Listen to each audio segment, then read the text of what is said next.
하나님께서는 이 태초에 온 우주를 만드시고 그리고 에덴 천국을 지어 놓으셨습니다. 그리고 아담과 하와에게 에덴 천국을 다스리도록 위임하셨죠.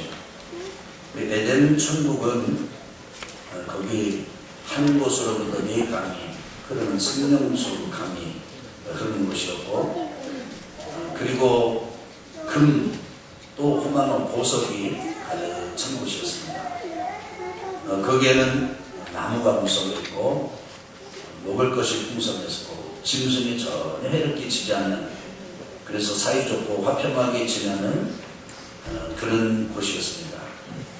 그런데 사람이 죄를 짓고 불순종해서 천국에서 쫓겨나고 그 귀한 낙원을 잃어버렸습니다. 하나님은 그것을 그냥 두지 않으시고 아들 예수님을 보내시고 그 예수님이 이 땅에 오셔서 우리의 죄를 다 짊어지시고 죄에 대한 대가를 지불하시고, 그래서 우리 인간을 죄로부터 구속하시고, 그리고는 죽음 가운데 계시지 않냐고 3일 만에 부활하신 이후에 승천하셔서 하나님 보좌 우편에 앉아 계십니다. 여러분, 하나님과 함께 계시는 것도 능력 있는 일인데, 하나님 보좌 우편 가장 중요한 자리, 가장 권세의 자리, 그래서 또 왕의 자리, 거기에 우리 주님 계시면서, 우리 주님은 십자가에서 돌아가신 분이 아니고 그 주님은 지금 이 시간도 여러분과 저를 다스리시고 우리의 인생을 통치하시고, 그래서 우리가 잃어버린 에덴 천국 그 하나님의 나라를 회복할 수 있는, 들어갈 수 있는, 그 하나님의 나라에 들어갈 수 있는 문이 되시고 길이 되시고 진리가 되시고 생명이 되시는 분이십니다.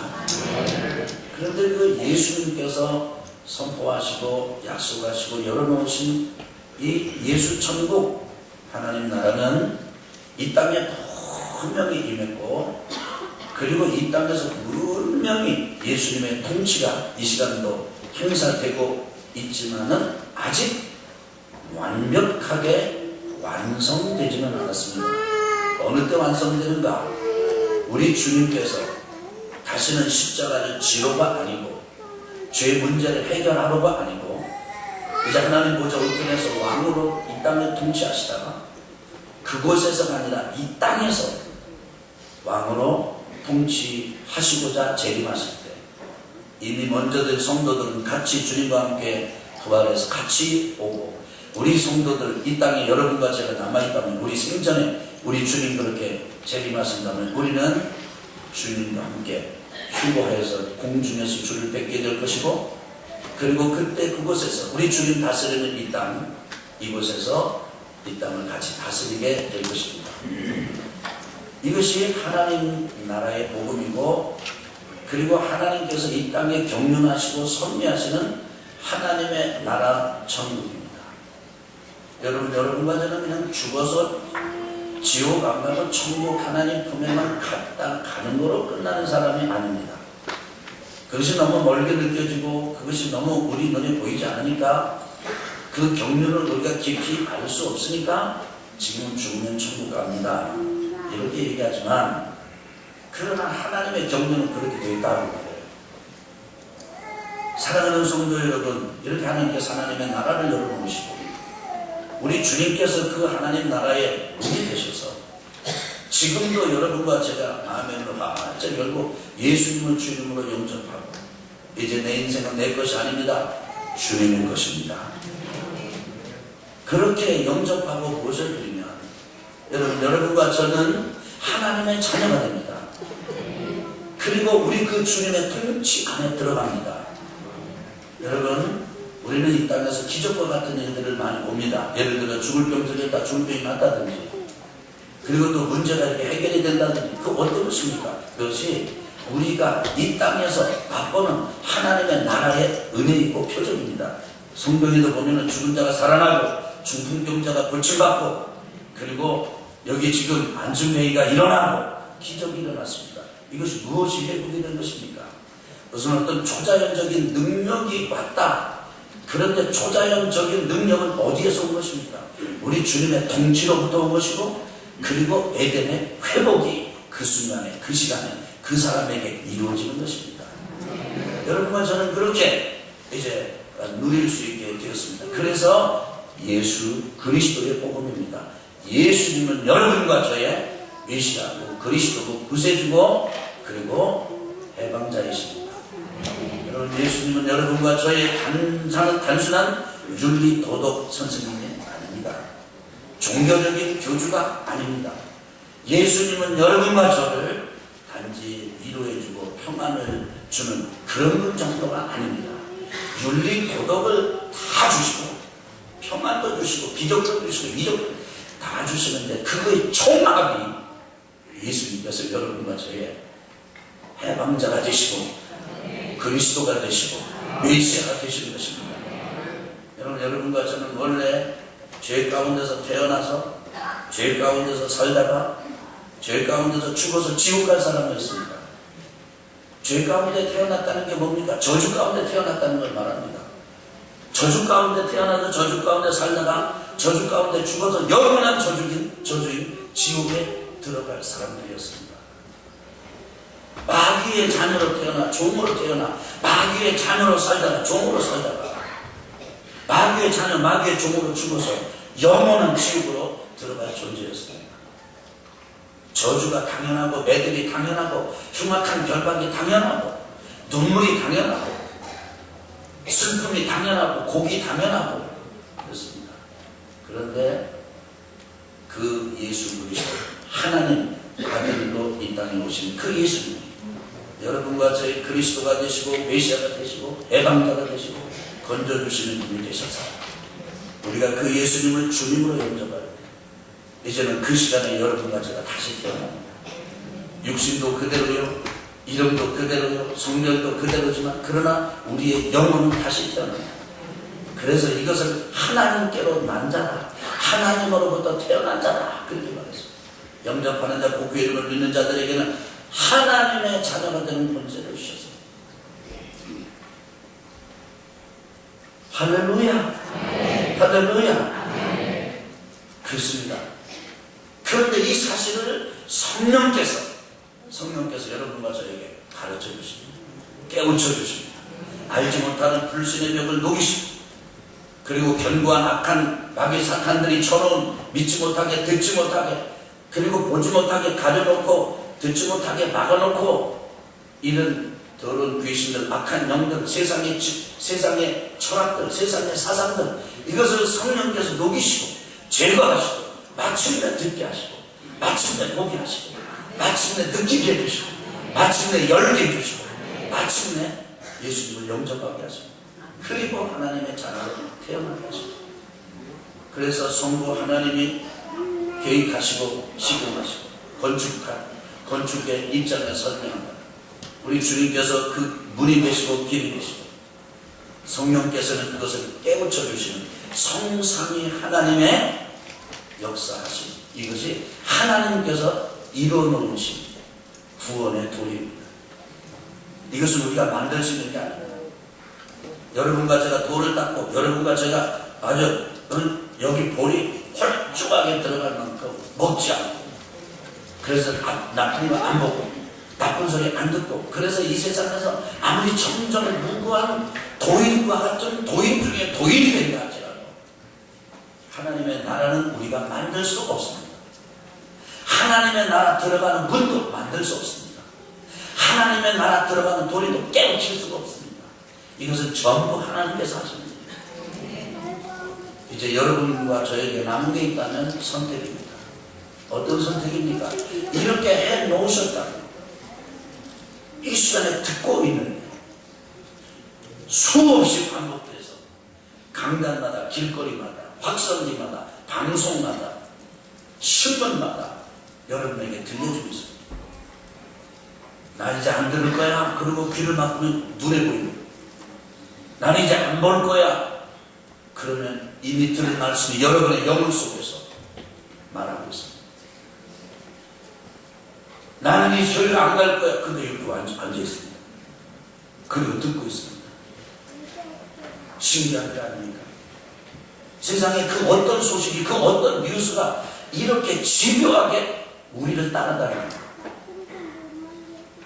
귀를 막으면 눈으로 보이고 눈을 감으면 속에서 들리고 길거리 지나가면 길거리에서 들리고 예배당 오면 예배당에서 들리고 이제 여러분과 제가 선택을 해야 되는데 둘 중에 하나입니다. 받아들일 것인가 거부할 것인가.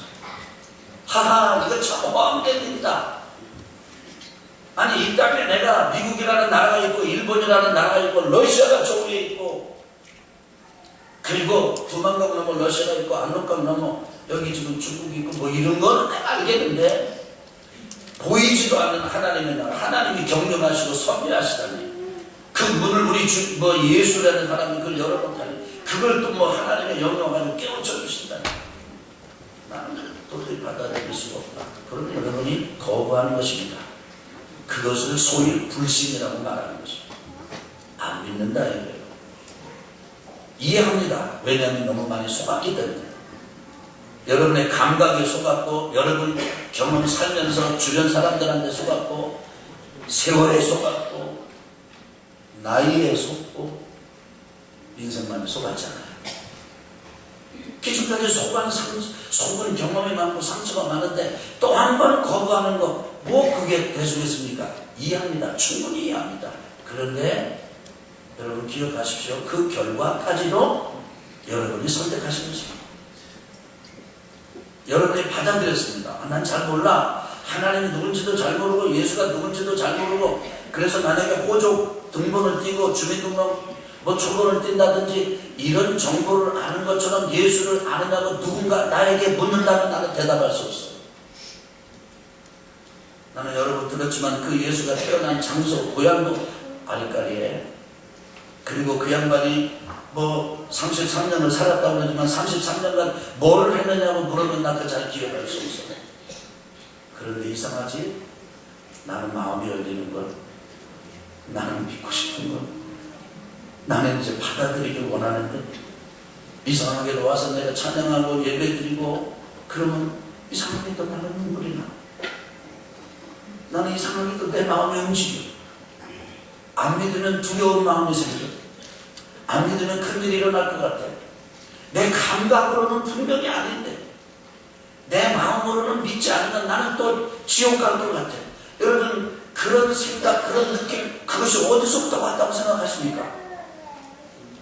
여러분 그런 생각 안 해보셨습니까?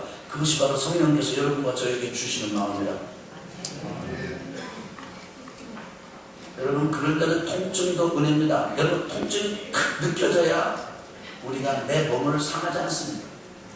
통증이 느껴지지 않냐고 무감각 그러면 내 이 살이 망가져도 내가 모르는 거예요. 그것처럼 인생의 통증 그리고 내 영혼의 통증 어떤 내 감각에 통증이 있어서 믿지 않고는 안 되겠어. 어떤 경우는 계산을 또 잘해가지고 믿지 않고 믿어봐야 뭐 손해날 게 뭐 있겠어. 나 믿어야 되겠어. 여러분 그런 마음조차도 누가 주는 마음입니다. 저는 확신합니다. 그것이 성령께서 주시는 마음입니다. 오늘 예배당에 오셨지만 예배당 오실 때 여러분 그냥 오셨습니까? 내가 한번 가볼까? 그 마음을 누가 주셨습니까? 그런데 마음먹고 또 예배 드리러 나오려고 그러면 일어나는 일들이 많습니다. 그런데도 나 이거 보니까 나 못 가겠어. 그러다가도 이렇지만 나 가야 되겠어. 그런 마음을 누가 주셨을까? 여러분입니까? 아니 그 생각이 어디서 왔다고 생각 안 하십니까? 그분이 성령이십니다. 그래서 그걸 받아들이면 그 받아들이는 것을 믿는다. 그렇게 말합니다. 그래서 마가복음 16장 15절에 너희 온 천하에 다니면 만민에게 복음을 전파하라. 믿고 세례를 받는 사람은 구원을 얻을 것이요 믿지 않는 자는 정죄를 받으리라 말씀합니다. 저는 여러분 중에 이곳에 있는 우리 중에 단 한 사람도 거부하는 분이 없기를 주의 이름으로 축복합니다. 이 소리가, 이 음성이, 이 메시지가, 이 말이 여러분 귀에 들리신다. 여러분 듣고 거부하지 마십시오. 그리고 믿고 영접하십시오. 그리고 양육받고 자라서 세례받고 그리고 더 나아가십시오.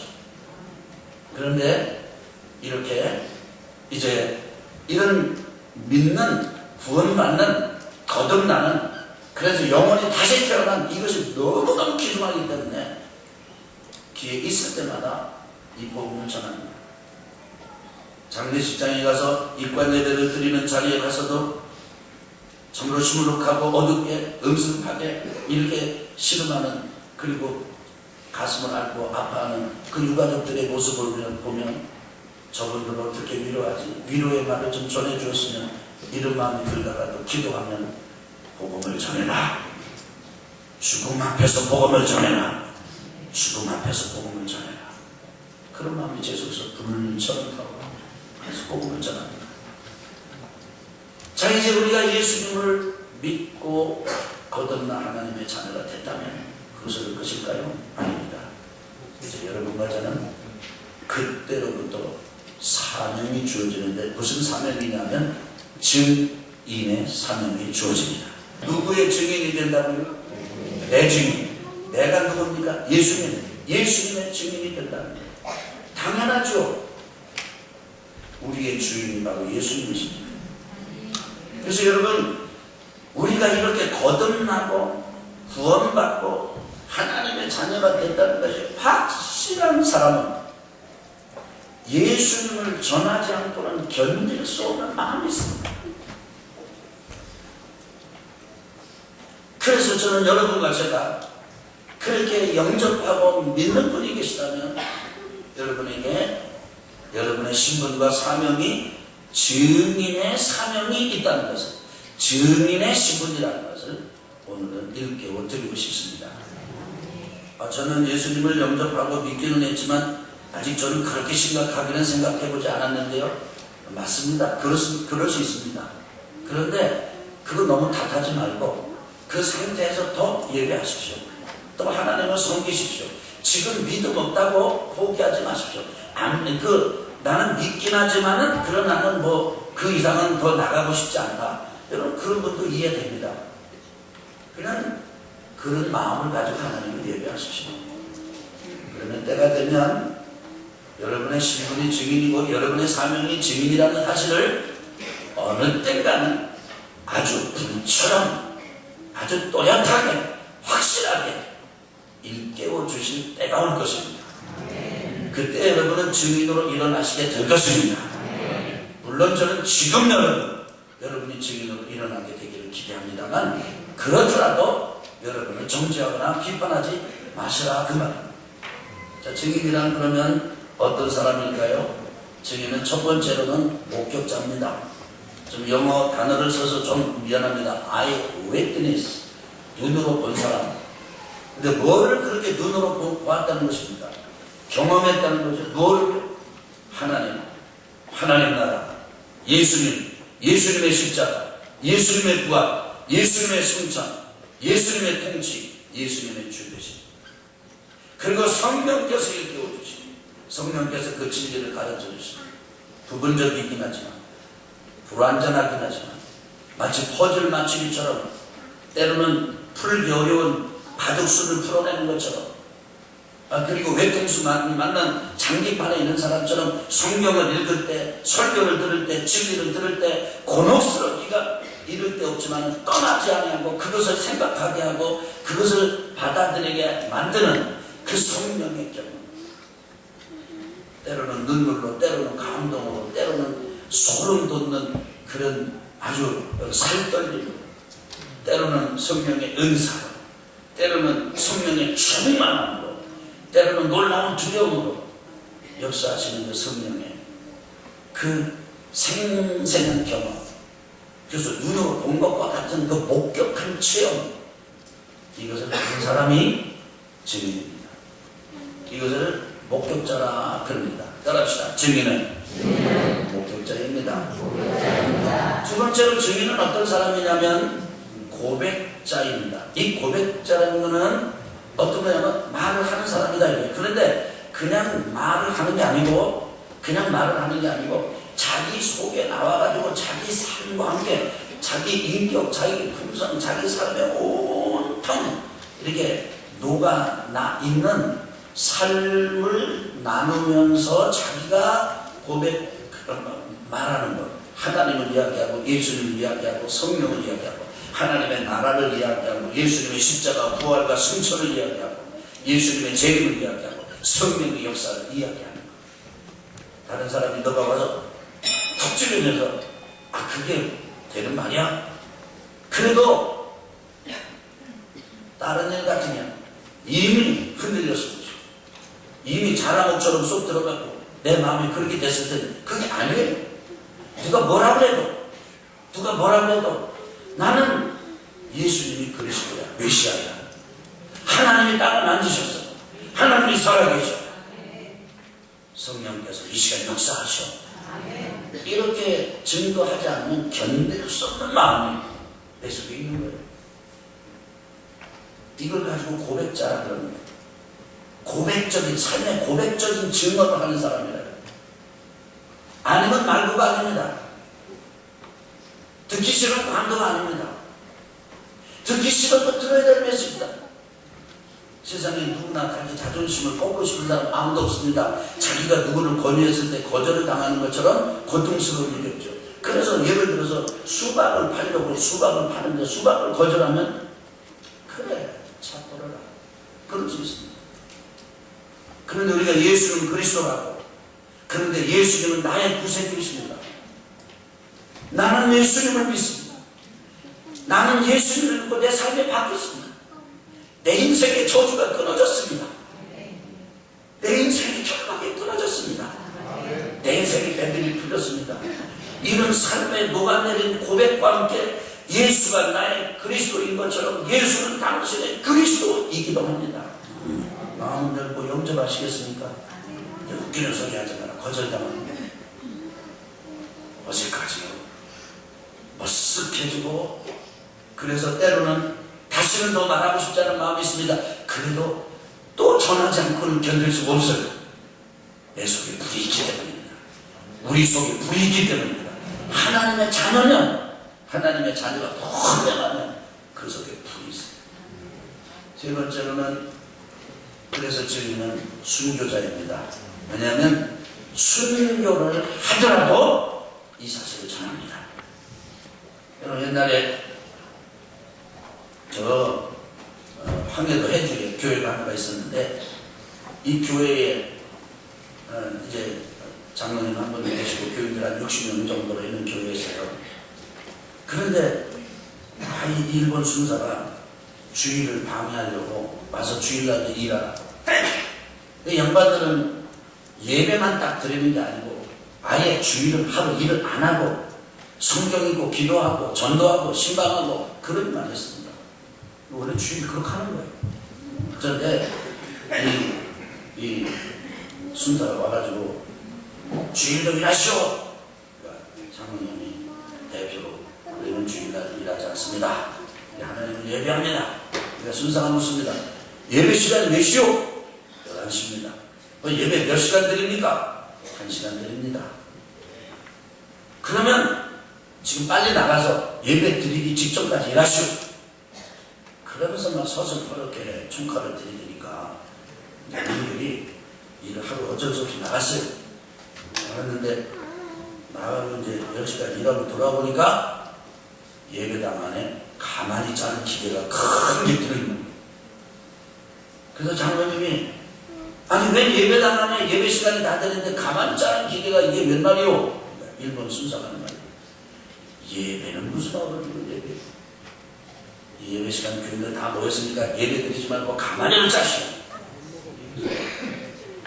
이 장로님이 소리를 병같이 지르면서 일본 사람들은 예의도 없어 주인의 허락도 받지 않고 남의 집에다가 물건을 갖다 함부로 넣는 놈이 어디 있어. 이 예배당은 우리가 지을 때 예배를 드리기로 작정하고 지은 거든요. 가만히 자는 데가 아니란 말이에요. 가만히 자는 데가 아니란 말이에요. 그리고 교인들에게 외쳤습니다. 성도님들 가만히 자는 길에 예배당 밖으로 다 내놓으시오. 순사가 얘기합니다. 그대로 놓으시오. 기계에 손대면 아주 안 좋은 일이 안 좋은 일이 일어날 줄 알아요. 장로님도 소리를 펴가지고 이번에는 장로님이 가만히 그 기계를 짜는 기계를 들고서 움직였어요. 이게 교인들이 벌쩍 밖으로 내놨어요. 그는 들어와서 찬송을 부르기를 시작했어요. 그러니까 일본 순사가 약이 오를 때 올라가지고 감옥에 가둬버렸어요. 감옥에 가두니까 이 60여 명의 교인들이 감옥에 갇혀가지고 밥을 안 먹는 거예요. 그 감옥에 갇혀가지고 찬송을 계속 찬송 3일 금식을 했습니다.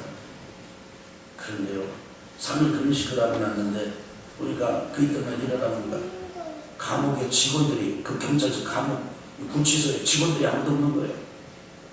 그때가 해방이 돼가지고 다 도망간 거예요. 이 장로님과 이 교회는 해피엔딩입니다. 그런데 수없이 죽어간 사람들 많습니다.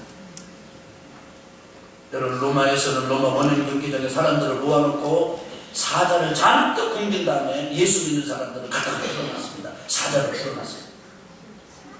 사자가 교인들을 잡아먹는데 살을 뜯어먹고 피를 핥고 뼈를 아드득 씹어먹고 그게 관중들이 다 보고 막 그 피를 보고 흥분했어요.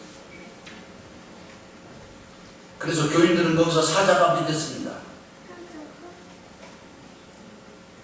그래서 사자가 이겼고 로마가 이겼죠. 근데 313년이 됐습니다. 알렉산더 황제가 더 이상 교회를 국교로 기독교를 예수 믿는 도리를 국교로 하지 않으면 이 나라를 다스릴 수밖에 없구나. 그래서 로마의 국교를 기독교로 선언을 했습니다. 선언을 하는 날 그 시종이 알렉산더 대왕에게 와서 이렇게 인사를 했다는 야사가 있습니다. 폐하 주님께서 평안을 주시기를 빕니다. 이 황제가 깜짝 놀라가지고 너도 그리스도인이냐? 근데 그 종이 이렇게 얘기했습니다. 예, 폐하 저는 물론이거니와 이 왕궁의 모든 사람이 거짓말 그리스도인입니다. 누가 이겼습니까?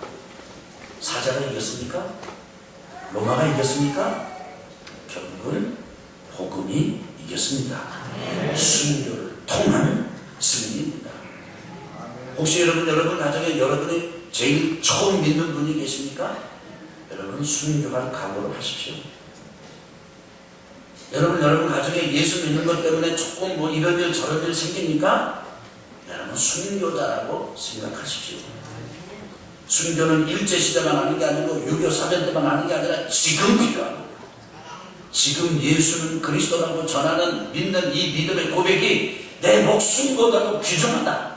그렇게 고백하는 성도라면 순교자라면 가질 것 좀 아프면 어떻고 가질 것 좀 웃으면 어떻고 가질 것 조금 사람들한테 왕따 당하고 똥 따돌림 당하면 어떻습니까?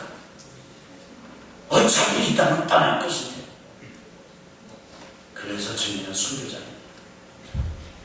증인은 목격자고 증인은 증언자고 그래서 아주 무명의 순교자가 될지라도 전도하다가 증언하다가 예수님 그리스도라고 전하다가 하나님 나라 가는 그런 사람들이라는 사실을 오늘 이 시간 여러분과 제 속으로 잘 고백하고 고백했으면 좋겠습니다. 자, 그렇다면 마지막으로 여러분에게 말씀을 드리고 싶은 게 있습니다. 이렇게 목격자요 고백자요 그러면 순교자인 증인의 삶이 오늘날 산다면 우리가 증인의 삶을 증인으로 산다면 오늘날 가장 그걸 다 녹여가지고 감당할 수 있는 직분이 뭘까요? 물론 성도의 삶이라고 해도 되고 목회자의 삶이라고 해도 됩니다. 그런데 저는 그것을 선교사의 삶이라고 정의하고 싶습니다.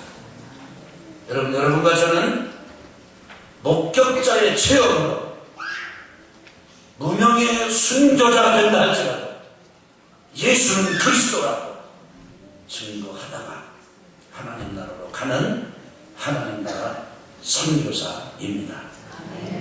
우리 교회 장년층, 아동, 그 다음에 중고, 청년들 빼놓고 장년만 구역이 15구역입니다.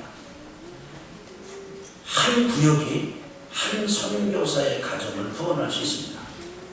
그러면 우리 교회 한 교회만으로도 15가정의 선교사를 후원할 수 있는 교회가 됩니다. 그게 그렇게 어려운 게 아닙니다. 근데 또 겸손하게 15 너무 많다. 세 잘라서 12명, 예수님의 12제자처럼 우리 동네 12명의 선교사 가정만 파송하다. 그래도 12명. 우리가 그걸 할 수 있는 거예요. 여러분 멋진 일 아닙니까? 근데 문제는 선교사를 어디에서 구합니까? 여러분 중에서 우리 가운데서 선교사가 나와야 돼요. 열심히 전도하고 셀하고 셀 목자가 되고 부목자가 되고 목자가 되고 구역장이 되고 충성하다가 이제 퇴직했는데 나는 진짜 퇴직하면은 할 일이 없다. 여러분 할 일이 없는 게 뭡니까? 성도가 할 일이 없다는 건 말이 안 돼요. 여러분과 저는요 죽을 때까지 바쁜 사람들이에요. 열심히 충성하다가 그분이 이제 하나님 앞에 내가 이제 지금까지 직장하고 사업하는 걸 지냈는데 이제 하나님 앞에 제가 이제는 선교사로 좀 남은 삶을 살고 싶습니다.